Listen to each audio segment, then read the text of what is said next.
got the goods? Oh yeah, I've got 'em.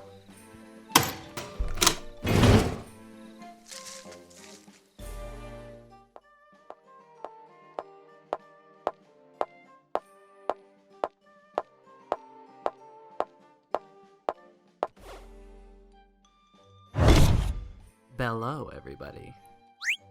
Are you ready to see what I've brought for show and tell? This is Understanding Comics, The Invisible Art by Scott McCloud, a non-fiction comic book that contains an analysis of the philosophies and methodologies used to tell a story visually, specifically through comics.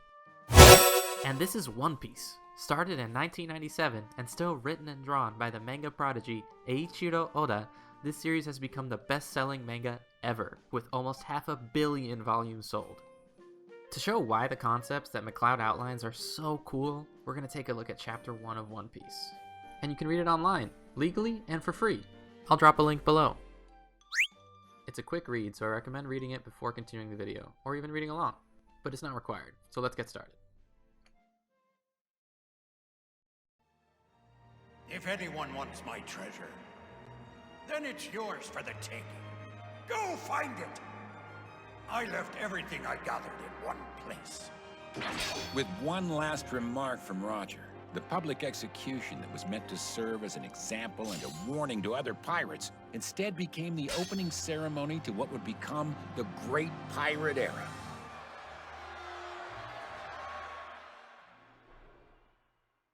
That was Gold Roger, the king of the pirates, speaking his last words on the day of his execution. This takes place on the first page of One Piece, but I showed an anime adaptation of it because I actually wanted to skip over it, to start somewhere else.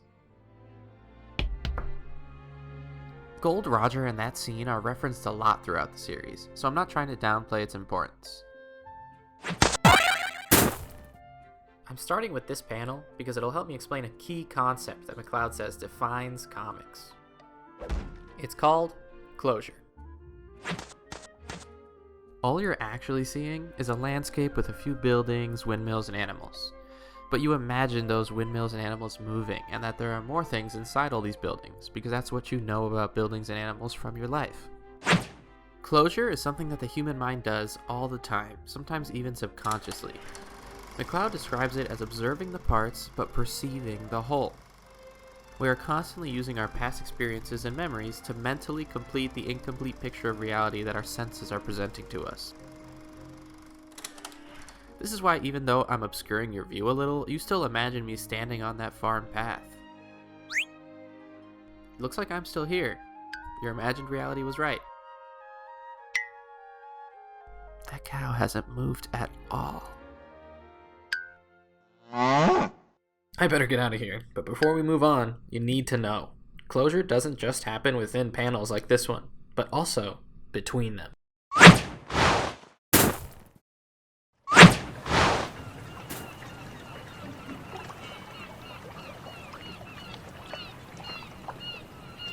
The rest of the panels on this page are kind of similar.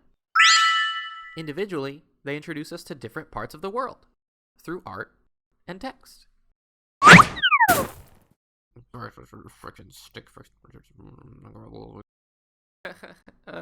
Anyway.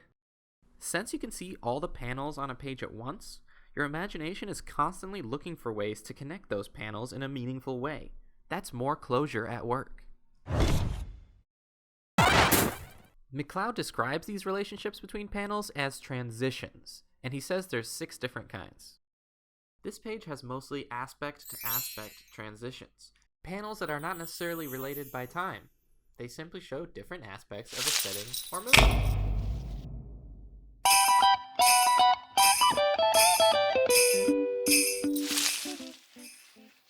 Basically, some immersive setup before the story starts up on the next page. Hey! That reminds me. Before we move on, remember, manga is read up to down, and right to left.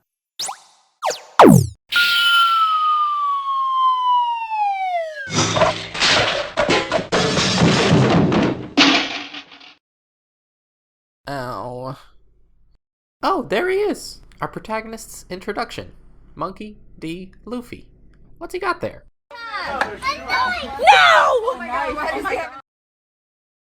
First thing he does is stab himself. What a character.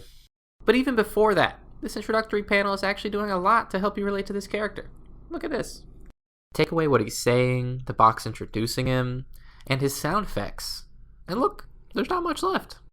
The author was able to insert this whole world into your mind on the page before, so that way he could not draw a background here, but you would still know where this kid is. And he's not just doing this to be lazy.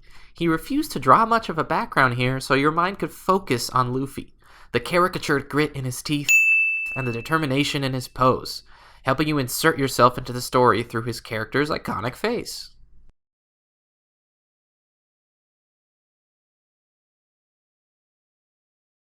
If I'm going to have time for the big finale, I've got to get myself out of this gutter.